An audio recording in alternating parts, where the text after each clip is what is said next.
Bonjour et bienvenue sur notre rendez-vous avec Monseigneur Mathieu Dupont, rendez-vous mensuel. Chaque mois, nous évoquerons avec Monseigneur Mathieu Dupont les actualités, les initiatives qui se lancent ici dans notre diocèse en Mayenne. Merci à toutes les personnes qui nous ont rejoints récemment avec nos dernières vidéos sur notre chaîne YouTube.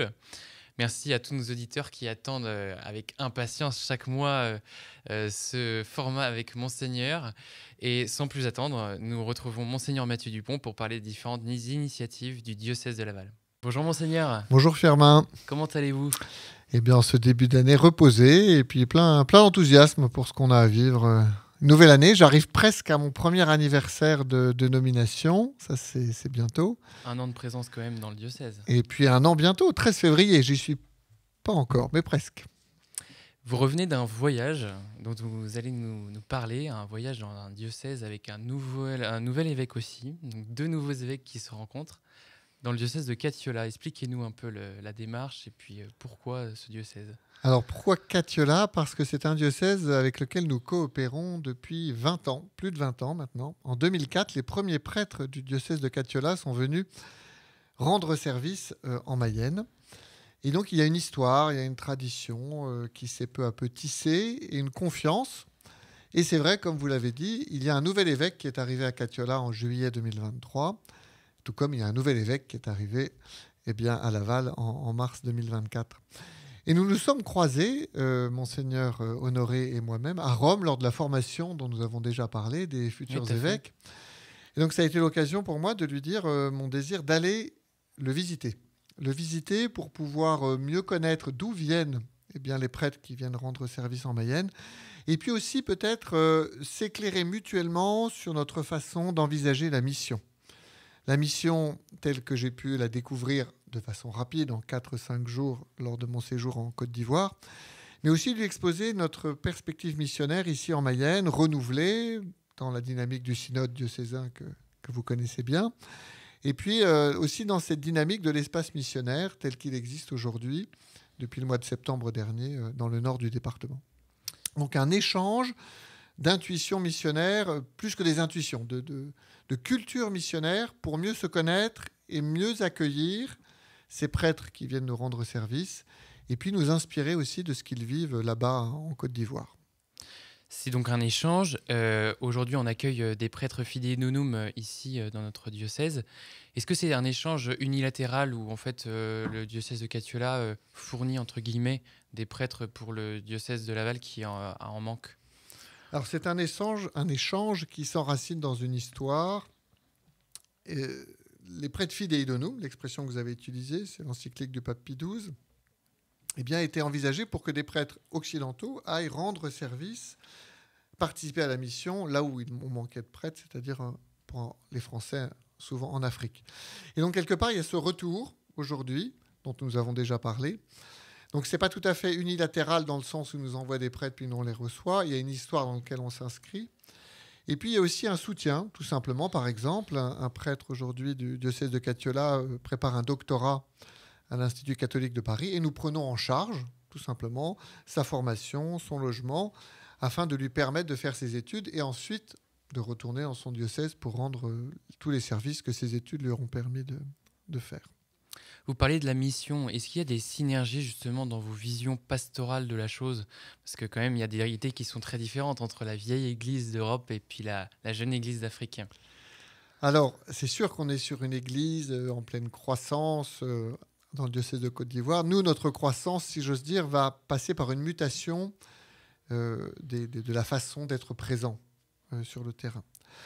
Et donc, j'ai pu être inspiré notamment sur les modalités qu'ils adoptent pour créer une paroisse. Donc, il y a des grandes paroisses et puis il y a des chapelles qui sont d'abord des postes secondaires, qui deviennent des quasi-paroisses, puis des paroisses. Et les critères, j'ai trouvé ça vraiment intéressant, les critères pour se dire, tiens, cette chapelle peut devenir une paroisse, je trouve en creux, sont intéressants pour nous éclairer, nous, j'allais dire, sur nos vieilles paroisses. Comment ?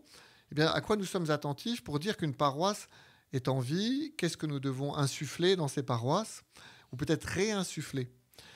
Et cela a été très éclairant, non pas pour faire la même chose qu'en Côte d'Ivoire, parce que les contextes sont très différents, mais pour pouvoir se dire qu'est-ce que c'est qu'une communauté paroissiale autonome, il y a la ferveur. Alors là-bas, en Afrique, il y a la possibilité de construire un presbytère, une église, de pouvoir aussi subvenir aux besoins du prêtre, qu'il y ait des communautés locales, des fraternités locales, et qui soient suffisamment vivantes pour qu'une communauté paroissiale pleine puisse exister. Et je n'ai pas pu m'empêcher de me dire, tiens, dans notre diocèse, est-ce que nous n'avons pas à refaire des fraternités locales pour redynamiser en fait nos paroisses qui existent déjà. Comme je l'ai déjà dit, l'idée n'est pas de supprimer les paroisses, mais peut-être de les réinnerver, de les rafraîchir de l'intérieur. Et en cela, l'expérience ivoirienne est intéressante. Les fraternités locales existaient avant que vous partiez à Catiola, donc en fait il y a eu cette même intuition d'un côté et de l'autre. Alors elle préexistait depuis longtemps, c'est-à-dire que avant que l'Église puisse être pleinement paroissiale, il y a ces communautés de base, sous la responsabilité souvent d'un laïc, d'un catéchiste, où l'Évangile est vécu, la fraternité chrétienne est vécue, et c'est je dirais, l'agglomérat au sens positif de ces communautés qui vont réaliser une paroisse. Ça, c'est un schéma très ancien, c'est le schéma de la mission tel qu'il a pu se réaliser en Côte d'Ivoire. C'est intéressant peut-être pour nous, Église installée, comment de refaire des fraternités au pied des clochers, comme on dit dans l'espace missionnaire, pour que nos paroisses ne soient pas uniquement un agglomérat au sens un peu péjoratif d'individus, mais comme un rassemblement de communautés locales. Dans cette délégation qui vous a accompagné pour ce voyage à Catiola, il y avait donc le père Pierre-Marie Perdry, dont on comprend assez bien la présence, puisqu'il est le référent pour les prêtres Fidei Donum dans notre diocèse. On s'interroge un peu sur la présence de Madame Elisabeth Jacob, qui est missionnée donc, dans l'espace missionnaire. Pourquoi ce choix dans cette délégation ? Alors d'abord, le père Perdry s'occupe de l'accompagnement de tous les prêtres et, c'est nouveau de cette année, de la mission paroissiale. Donc il est aussi allé avec cette double étiquette. Madame Elisabeth Jacob, elle a été présente aussi pour témoigner, je vais dire en chair et en os, de notre façon de collaborer, prêtres, laïcs, en France. C'est pas anodin d'avoir dans la délégation, puisque c'est comme ça qu'on nous appelait, une femme qui plus est laïque, mère de famille, grand-mère, et de pouvoir témoigner quelque part par notre façon, tous les trois, d'interagir, d'une culture ecclésiale en France, qui, c'est vrai, n'est pas tout à fait celle qui se vit en Afrique. Donc il y avait d'abord, cette première motivation de pouvoir manifester quelque chose dans notre délégation. Et puis la deuxième motivation était un peu ce que j'ai évoqué il y a quelques instants. C'est peut-être pour Elisabeth Jacob de pouvoir aussi entendre comment la mission se déploie, comment nous avons à recevoir, et donc étant adjointe du vicaire épiscopal à l'espace missionnaire, qu'elle puisse aussi s'enrichir. Et je l'ai vu, votre chère Elisabeth, écrire des choses. Donc elle a vraiment su, je crois, se saisir de ce qui a été, de ce qui est vécu en Côte d'Ivoire. Et dans un des prochains conseils épiscopaux, elle va venir avec le père Perdry nous rendre compte, et peut-être pour que nous puissions discerner ensemble, est-ce qu'il y a des intuitions ivoiriennes qui pourraient nous aider en Mayenne. Le lundi 6 janvier dernier, vous vous êtes rendu à Paris sur les plateaux de KTO TV pour donner un peu votre ressenti sur cette première année d'épiscopat ici en Mayenne. Vous avez pu donner une image du diocèse de Laval, un peu votre ressenti. Qu'est-ce qui est ressorti justement de ce tour d'horizon ? Alors c'est très bref d'abord, l'émission fait 26 minutes, il y a des petites vidéos. Au début, on parle un peu beaucoup de l'évêque. Et puis heureusement, après, on parle un peu du diocèse, un peu beaucoup même. Heureusement. Mais, si vous voulez, le premier mot que j'ai pu prononcer, c'est la gratitude. Gratitude de l'accueil que j'ai reçu ici en Mayenne et qui demeure pour moi vraiment un appui. Gratitude aussi de notre histoire et des atouts que nous avons en Mayenne pour la mission. C'est vrai que j'ai beaucoup pu partager, ça ne vous étonnera pas, sur la fraternité, sur la mission. Et même, j'ai pu conclure en évoquant l'importance d'une liberté spirituelle.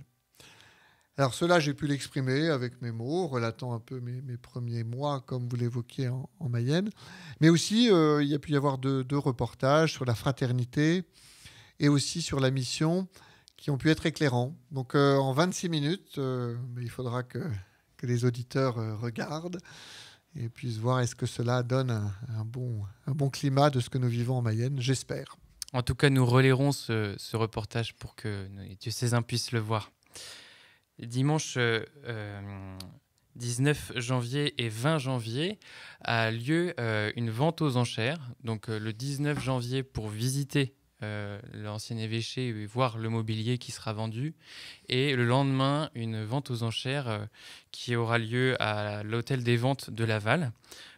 Toutes les personnes peuvent participer sur Interenchères aussi. Il y a une vente en ligne en même temps, simultanée. Quel est le sens de cette vente au départ, de ce mobilier dans l'ancien évêché?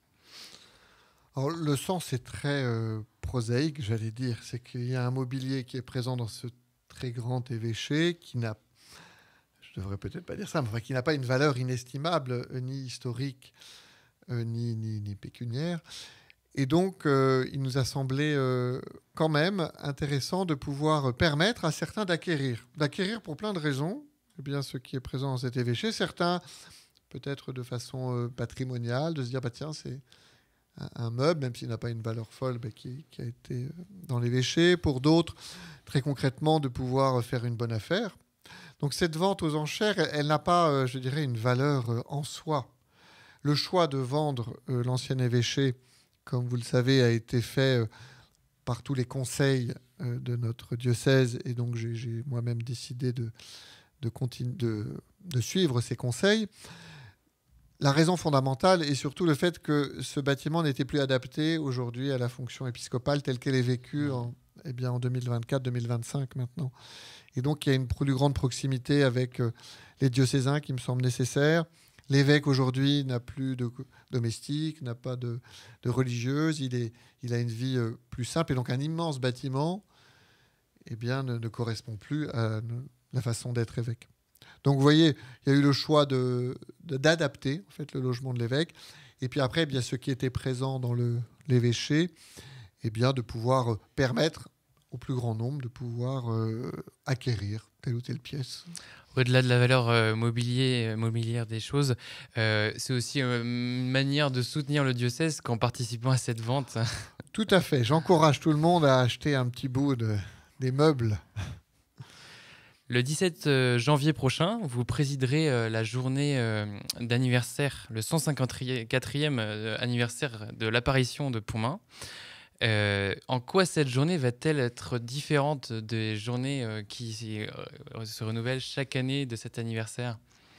D'abord, j'aurai la joie de célébrer pour la première fois, en tant qu'évêque de Laval, cet anniversaire de l'apparition de Pontmain. Et puis, bien sûr, cette année, cette apparition se situe dans le cadre de l'année jubilaire, ouverte par le pape le soir de Noël, et puis ouverte dans chaque diocèse du monde entier le 29 décembre, donc ce qui a été fait à Laval. Et donc cette année jubilaire est une année placée sous le signe de l'espérance, selon la volonté du pape François. Et l'espérance, bien sûr, touche Pontmain. Voilà, on l'invoque comme mère de l'espérance. Le contexte de 1871, très dramatique, a amené un certain désespoir.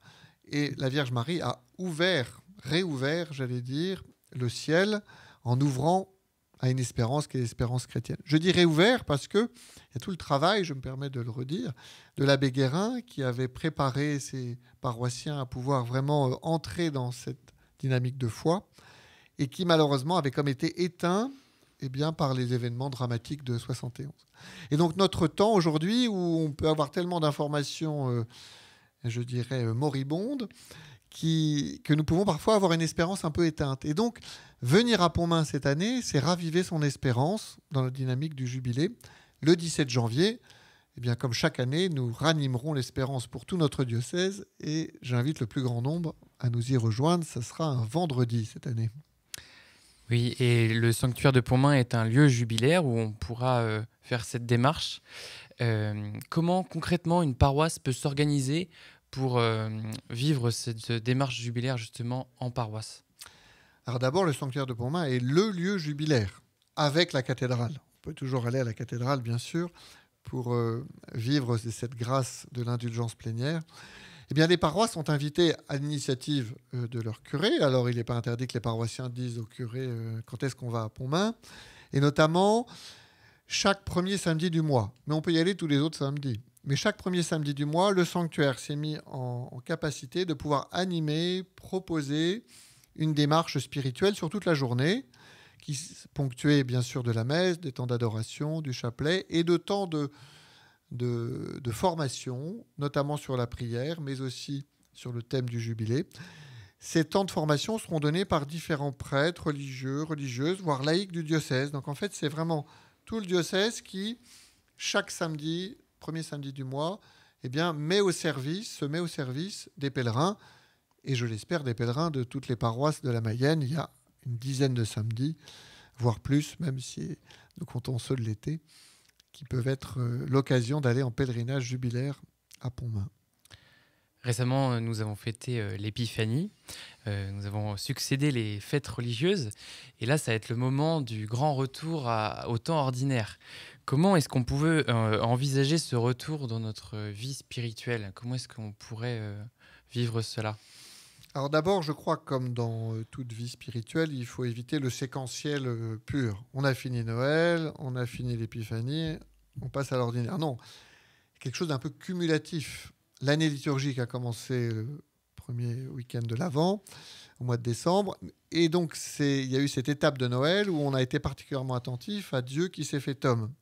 Dieu qui a assumé notre humanité, qui a assumé notre corps, notre affection, notre intelligence, notre vie ordinaire. Quelque part, Noël, c'est l'ouverture sur la vie ordinaire. Il n'y a pas de rupture, tout d'un coup, on passerait à autre chose.